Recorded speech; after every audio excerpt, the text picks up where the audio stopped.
Hey guys, Angie with Talking Tall. So I haven't posted any videos in a few weeks only because of the situation that the country is in right now with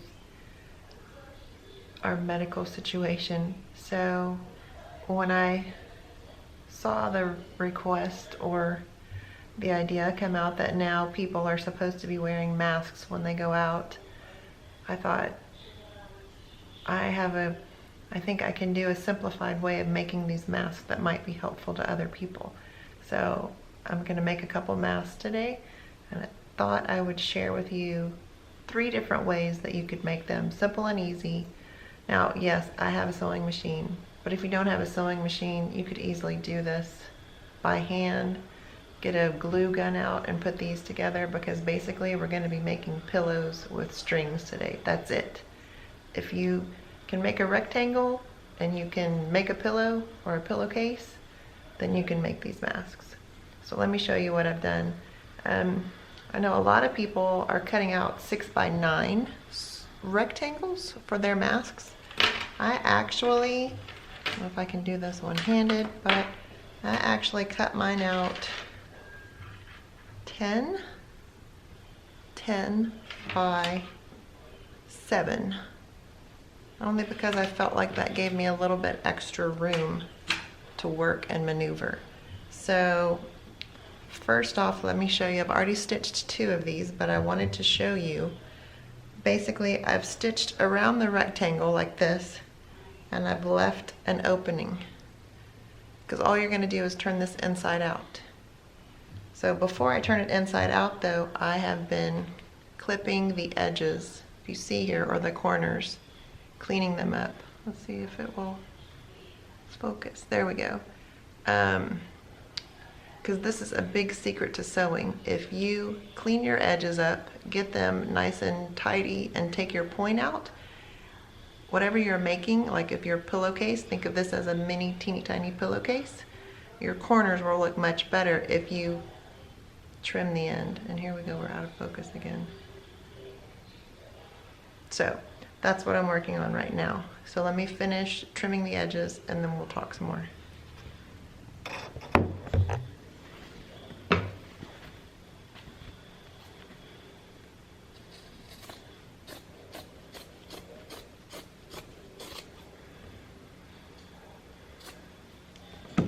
Now let me say too, the side that you have your opening in, try not to trim too much of that away, because once we flip this inside out, we're going to need some extra fabric to turn over and then stitch it shut.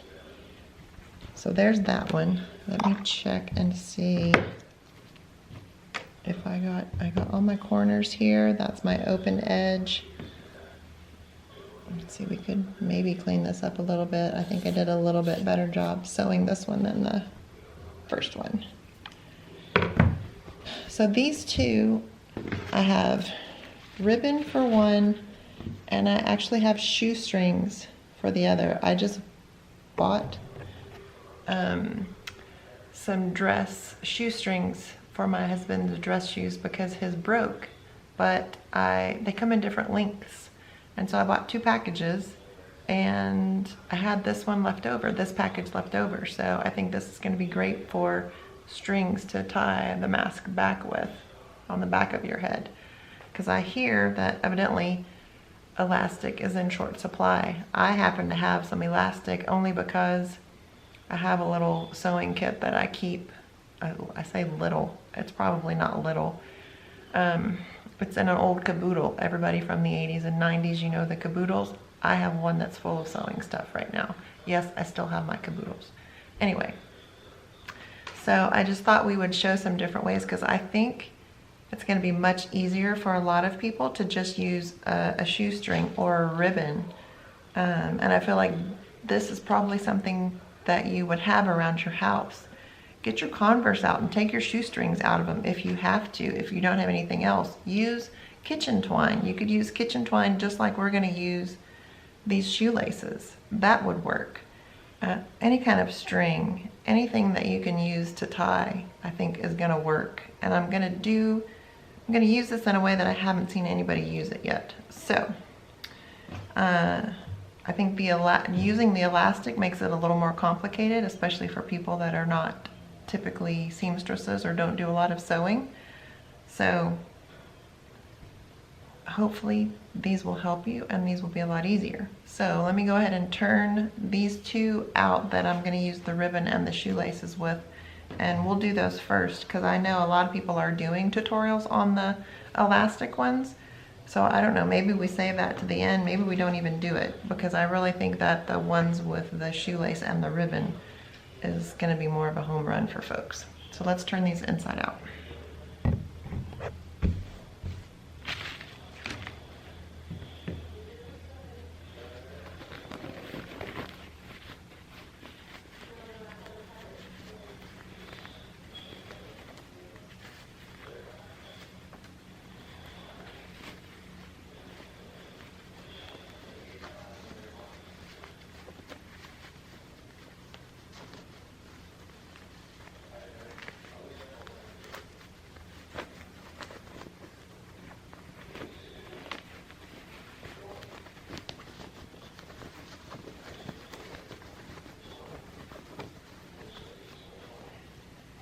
Now we're going to get our fingers in really good on the corners so that we get those corners popped out really nicely. I can pull back if it's getting in focus or not.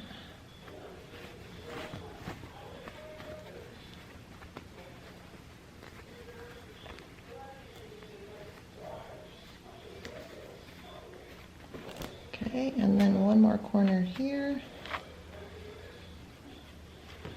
Okay, and there you have it. It's turned inside out now, or right side out. I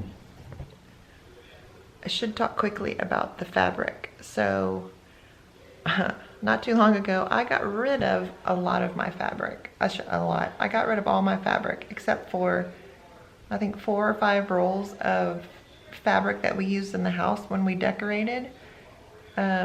So this is actually decorator fabric that comes on a big roll, which I think is thick enough because they're saying if you can hold it up to the light and you can't see through it, then that's a good thing.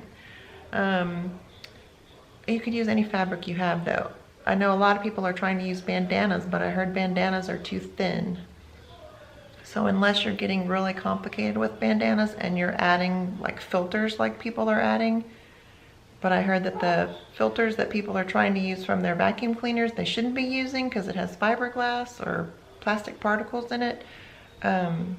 So we're just gonna keep it basic. I would think maybe if all you had was a t-shirt or all you had was a bandana, then fold it over itself and maybe you double up. Maybe you use four pieces of fabric to make your pillowcase so that each side has two layers of fabric. I don't know, desperate times, grab a shirt out of your closet, blue jeans, old blue jeans, that would probably work too. So we turn the other one inside out and then we're going to press these just so the edges are kind of nice, and then we're going to work on attaching our straps.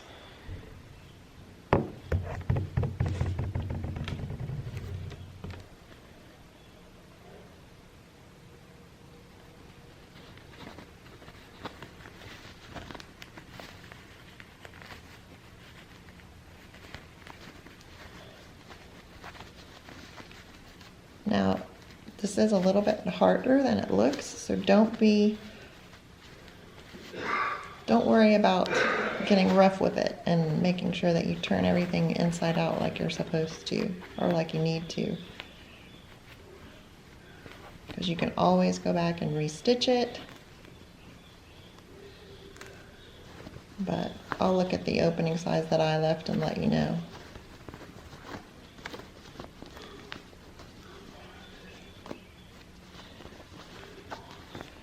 And my idea with these, I've seen people, like I said, do the ones with the filters, but I don't know. I mean, all I have to do with these is throw them in the wash.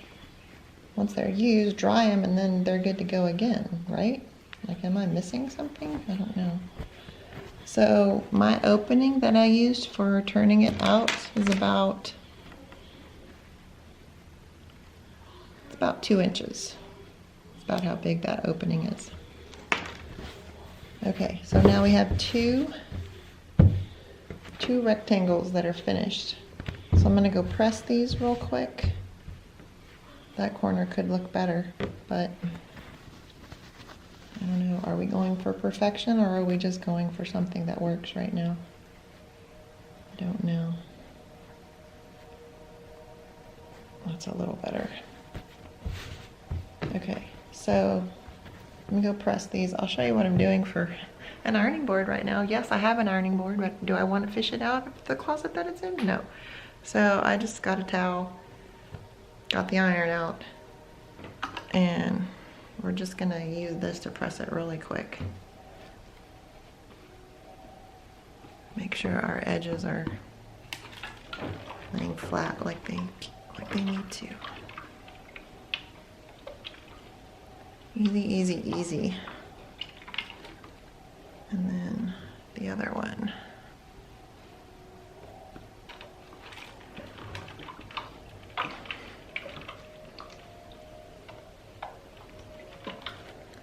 Okay, so those two are ironed. So let's look at this. Let me set y'all back a bit and move some of this out of the way. So now we know we have a hole on each side here, so we need to cover or close that up. So we're gonna need to stitch this anyway. But what I'm thinking is with the shoelaces,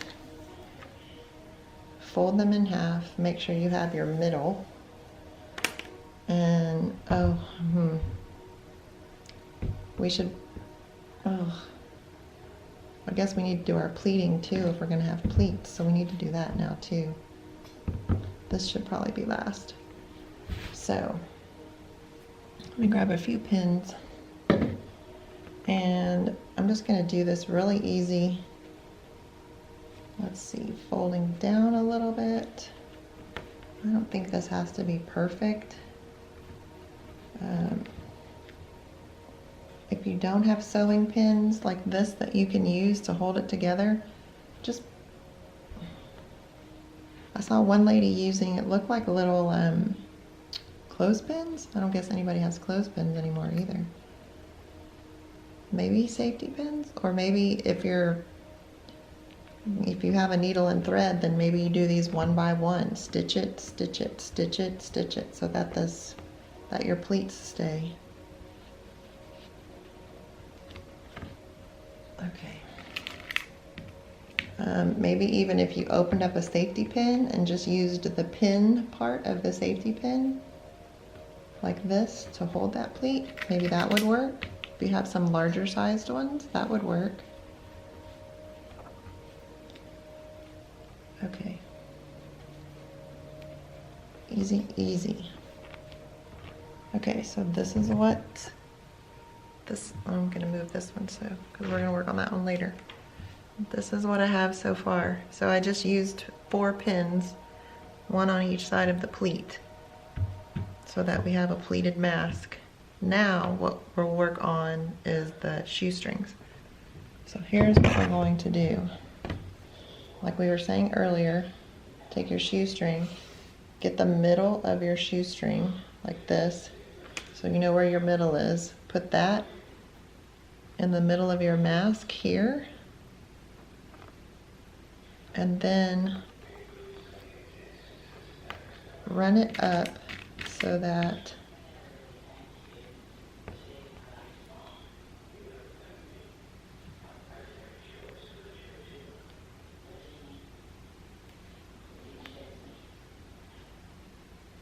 you can pin it in place along the edge of this mask where you're going to be stitching anyway.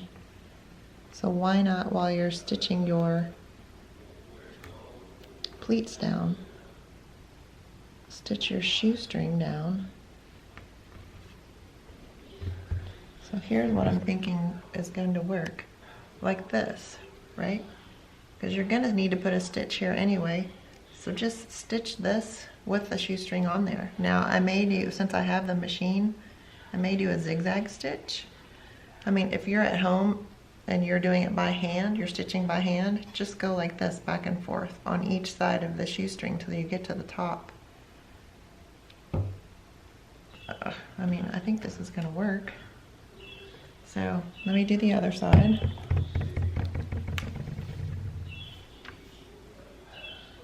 And we're gonna do, when we get to the ribbon for the other mask, we'll do the ribbon a little differently, I think.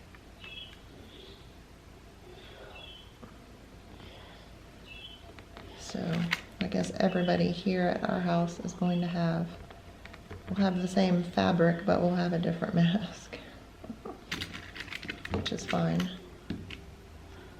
What a crazy world it is where we're sewing masks to wear outside. I know a lot of people are making these for the medical people, and that's great. I think we may all have to start kicking in and making masks.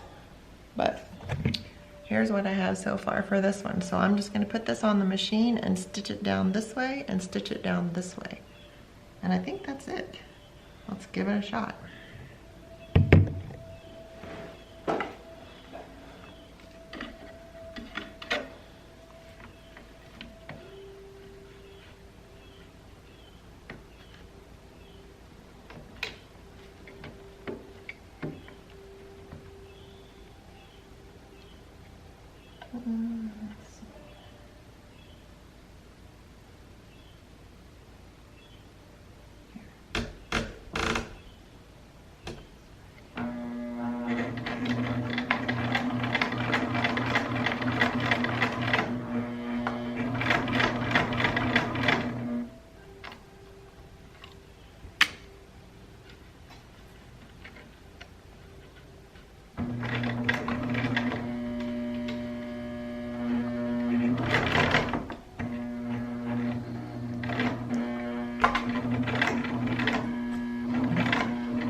Machine doesn't like it when you get to those thick folds, especially since this is decorator fabric. It's a lot of fabric.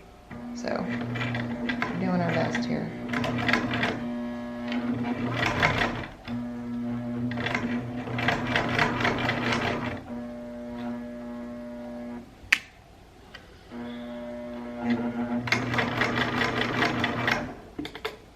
All right, back stitch it a little bit on that side, and scissors.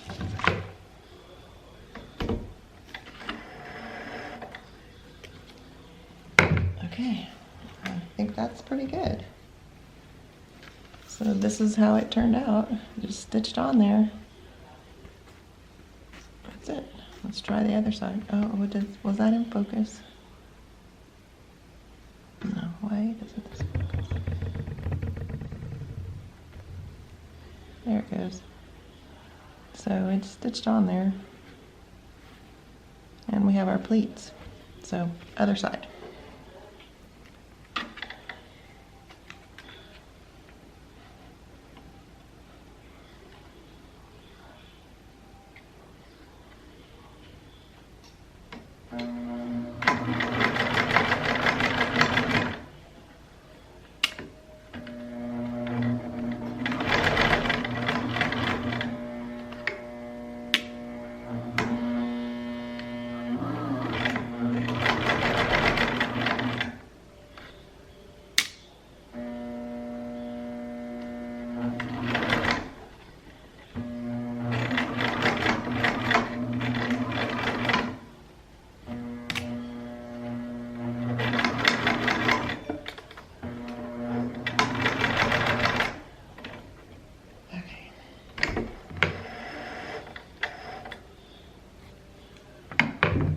Alright, so once I clean these threads off, that should be it for this one. So let me show you. Here it is, shoestrings on the end.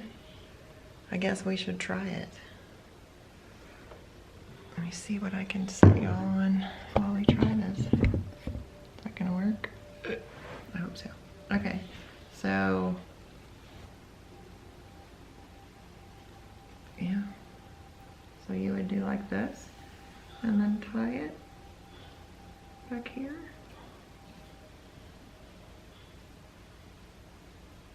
At the top.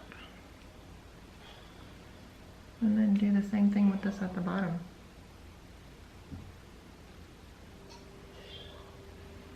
That looks pretty good. Should do the job, right? Okay, so I'm scrunching down. So I think this is good. This idea is good. Simple, easy.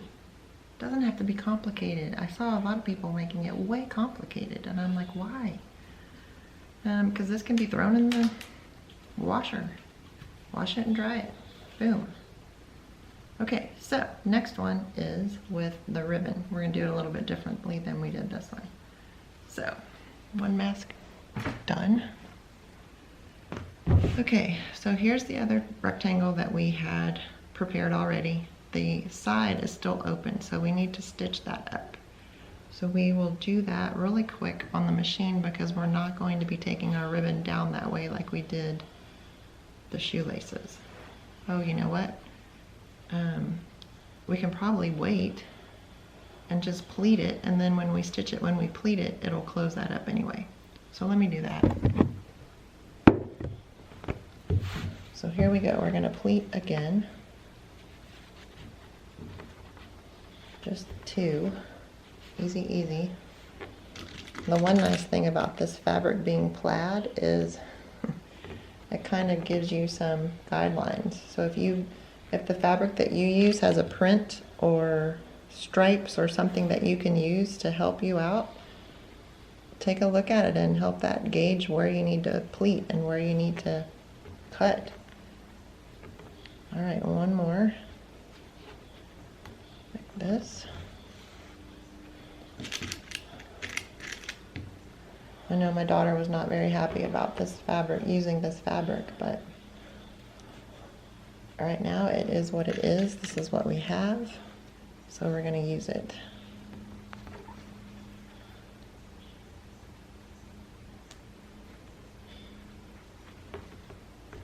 Okay, so I'm going to go ahead and stitch down the sides like we did before, but without anything there, just to get those pleats held in place. And I know, okay, I'm going to take that zigzag off too. And if any of you know me, know my mom, and she is a super by the rules perfectionist when it comes to sewing, and I am a little bit of the opposite. My mom always liked to make clothes, whereas I always like to make decorative items. I love to make curtains and duvets, and what else have I made for people? I have made things in the past for people's wedding gifts. I've done an entire... Oh, camera cut off for some reason. All right. So as I was saying, I have made an entire bedroom suite for some of my friends when they got married as their gift. That was a long time ago, but that's what I like to sew. More decorative things. I feel like you get to be a little bit more creative with the decorative stuff than you do with clothing. I don't know why. Okay. So now we have our pleats done and they're stitched. So what I got was ribbon. I think any kind of ribbon you have would work. This is just some grosgrain ribbon. It's grosgrain because it has these ridges in it. I don't know if that's gonna focus. Come on. No? Do I have to do this number?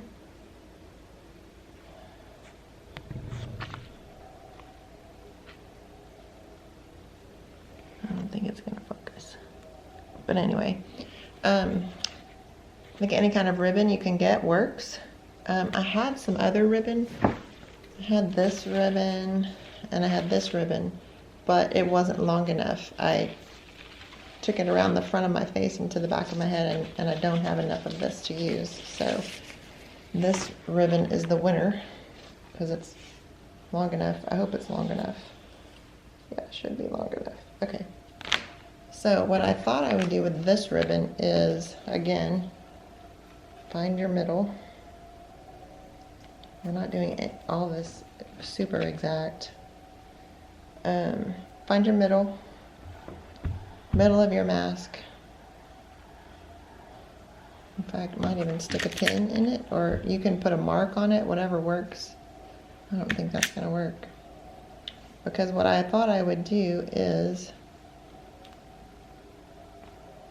you know what, I am gonna put a pin in it so I know where the middle is. I thought about, since this ribbon might be wide enough, is to kind of fold this over half and half so it goes over the edge. But I think the easier way is to just put it on the front like this and then just stitch it straight across.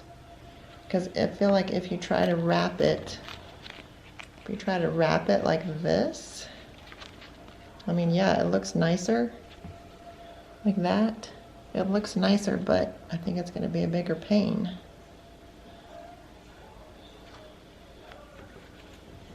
What do we think? Do we go for it, or do we just do it like we think will work the easiest? And then what if you miss some of it on the back? See, I just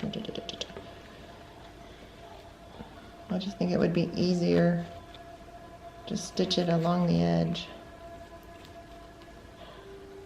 to hold it in place. Yeah, let's do that. Okay.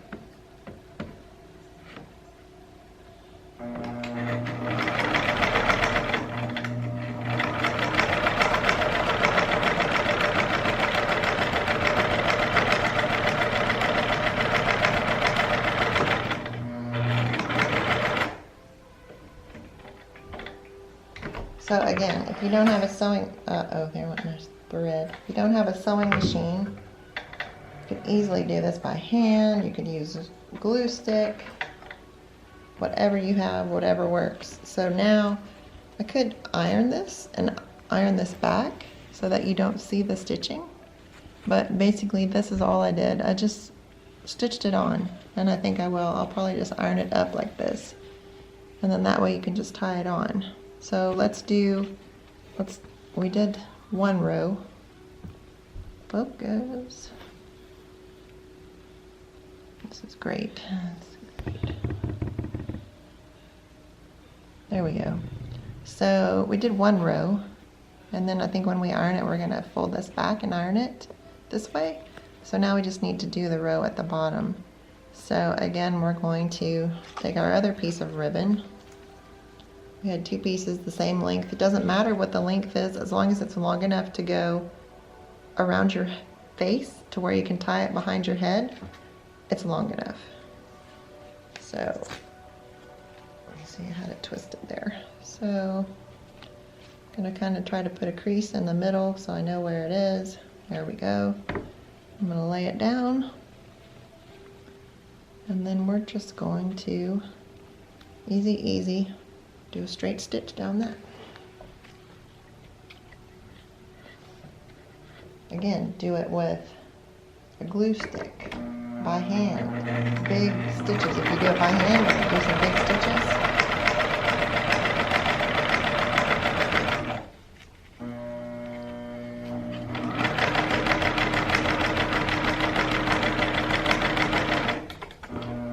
Stitch it at the end. That's in the right place. All right. So now, let's clean up some of our threads.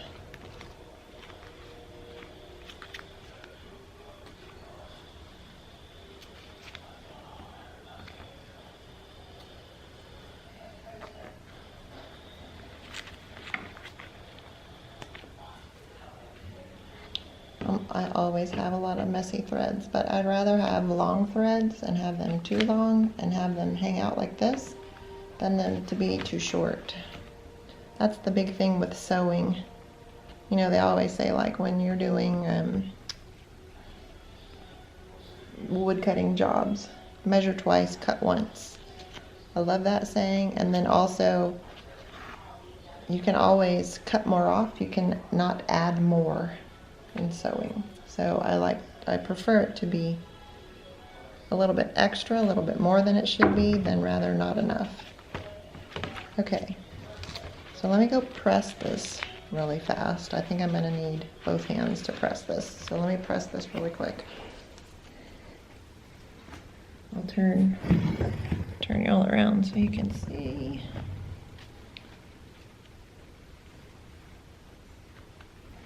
Press this up.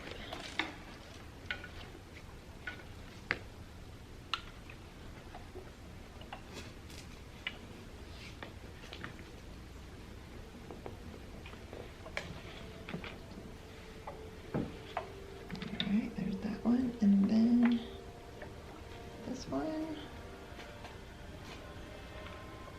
I still see some strings that we could cut, but we can do that in a bit. Alright, so let's try this.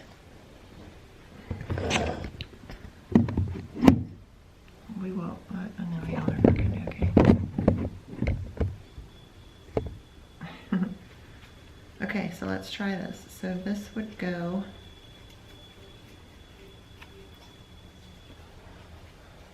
here, like this, tie in the back.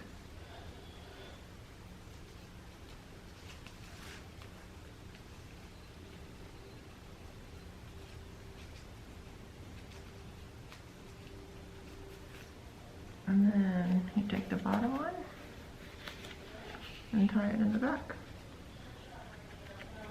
How is that? Pretty good? Yeah. So there's our ribbon and our ribbon. So I think I am gonna make one more. I'm gonna make one with the elastic, but I mean, if y'all are done, click off the video now. But if you want to see how the elastic is done, there's a ton of them out there where I've seen the ladies put the elastic on their mask, but let's do it real fast. Some of you may think this is easier. It might, because you pretty much just sew it all in one fell swoop and then you're done. So let's do that. I'll show you. But those are the first two were my kind of more creative masks and ways that I had not seen masks done online before. So when we're done, we'll do a little grand tour of all the 3 types of masks that we made today. Okay, here's the elastic. All right, so the elastic is the same process as we did with the other ones. We're still gonna make the pillowcase. We're still gonna have a hole on one end so we can turn it inside out. The only difference is before we stitch it, we have to put the elastic in between the 2 layers of fabric so that when we turn it inside out, our elastic is on the outside and you can use it to loop it on your ears. So here is our fabric. So what we would do is on one end, you would pin a piece, pin the end there, then take the elastic around, making sure you're not twisting it, it's not turned, and you would then pin it at the other end like this. Okay, so let me do that real quick and I'll show you what I mean. Again, if you don't have sewing pins, you can always use a safety pin. Maybe I should have gotten up and gotten a safety pin and tried it. Just using the pin part, because all this really is doing is just helping you hold your elastic in place. So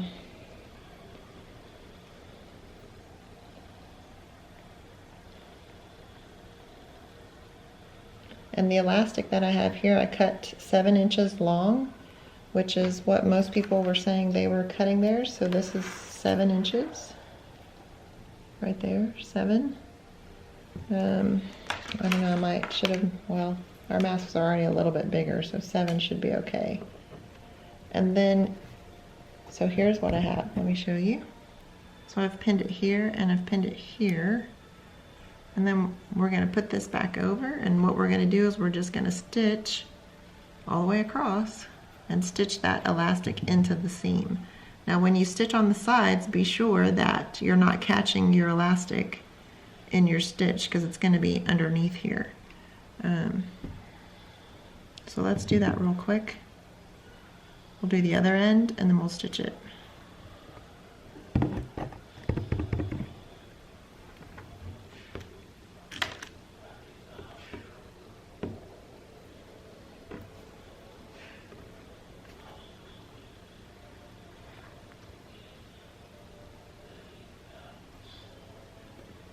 Okay. I don't know, because my idea with most things is whatever works. So does this have to be technically sewn correctly? No, absolutely not. All it has to do is serve its purpose. And if it serves its purpose, then it's perfect the way it is. So I'm going to stitch this. I'm going to remember to leave a hole. I'm going to leave a hole on the side because we're going to come back and do the pleats anyway. And then that way that'll close that hole up too. So that's the easiest way to do that. So let me stitch this really quick.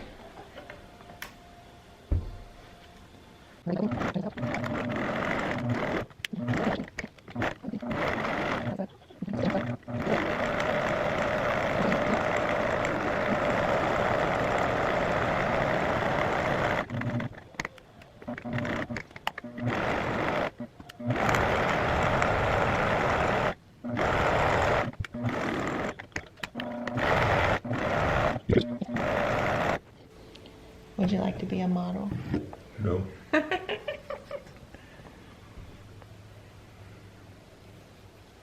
You think it's working? Howdy.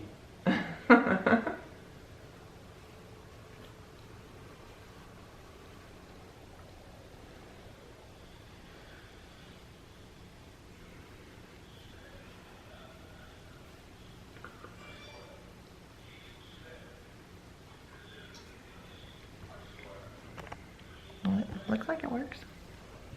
Okay.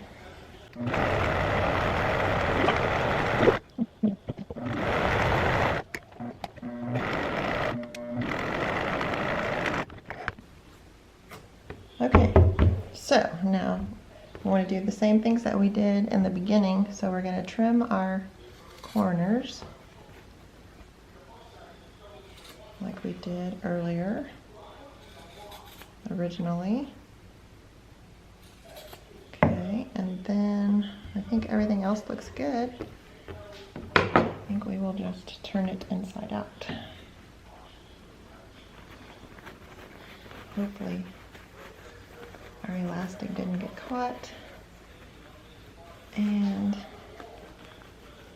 stayed where it was supposed to. But again, basically it's a pillowcase or a pillow. Think of it either way, pillow or a pillowcase.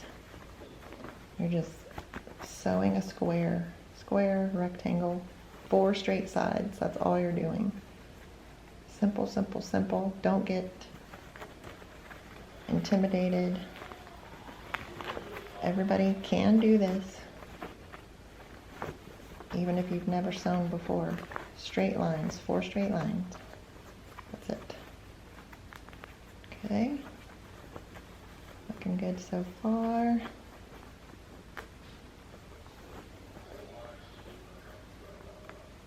That one. All right. And this is what we have at this point. Elastic on the ends, and here's the hole that we use to turn it inside out. So I'm going to press it really quick.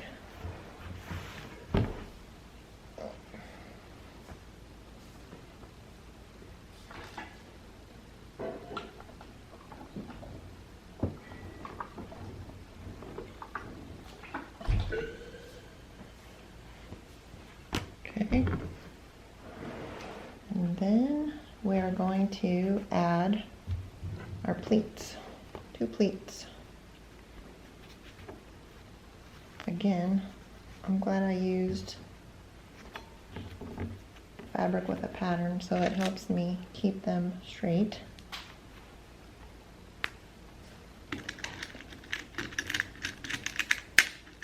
I don't know, y'all may think this is the easiest one. I don't know, it is pretty simple, and it's nice that once you stitch it,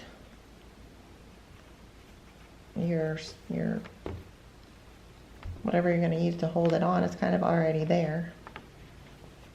But I know this way may intimidate some people, so I think the others are good options for those of you that think more like that.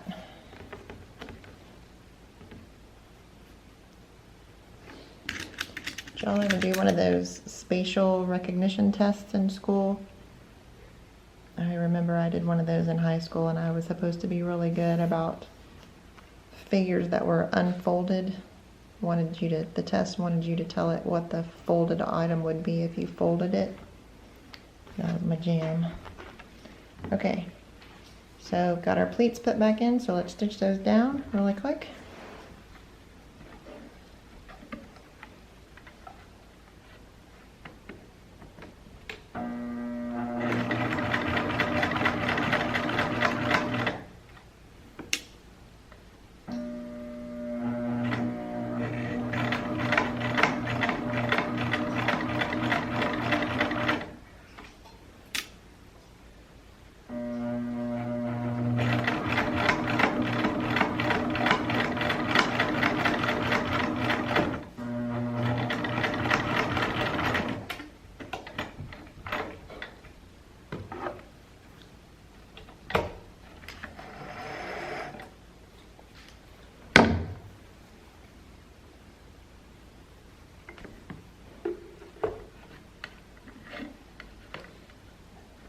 Again, if you don't have a sewing machine, you can do this by hand really easily, really quick. Just grab a needle and thread.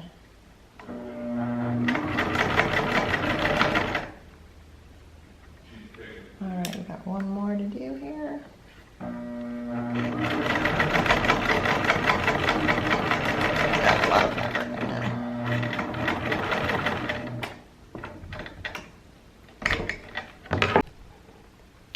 Camera keeps cutting off. All right, so here, again, finished. Let me cut the strings. I don't know, I kind of like this one. This one to me actually was a little bit easier, but maybe that's because I'm used to sewing and I'm used to doing things where you have to kind of think about them differently. You have to kind of think about it inside out. So let's see, here's the mask. So let's try putting it on. Put y'all back up here again. Let's see, I'm not crazy about things going on my ears like this, so let's see if it works. Oh, look at that. Oh my goodness, it worked. It looks pretty good too. If you wanted to, you could, yeah. So, 3 masks. So let me show you what we did really quick. Let's show you. So here's the first one that we did. This one we did with a shoelace where we just stitched it on the top. This one, which looks a little crazy laying here, we did with just some ribbon on the edges like this. We just stitched it down. And then the last one is just a normal mask like everyone's doing with elastic. The thing is I've heard elastic is hard to get a hold of right now. I mean, you could cut apart ponytail holders, anything that's stretchy you could use in the place of this elastic, but I know a lot of people are not going to have elastic, so that's why I thought if they had ribbon or if they had shoelaces or twine or anything, you could make this kind of modified mask this way. So that was it. I just wanted to kind of hop on here and give everybody some other options. I dug through quite a few videos online of people making masks, and a lot of them made it way too complicated. Way too complicated. So hopefully this was helpful. I hope everybody's staying safe, staying good, enjoying time with their family, hopefully. It's an opportunity that we would normally have. So I will talk to y'all next time. Bye, guys.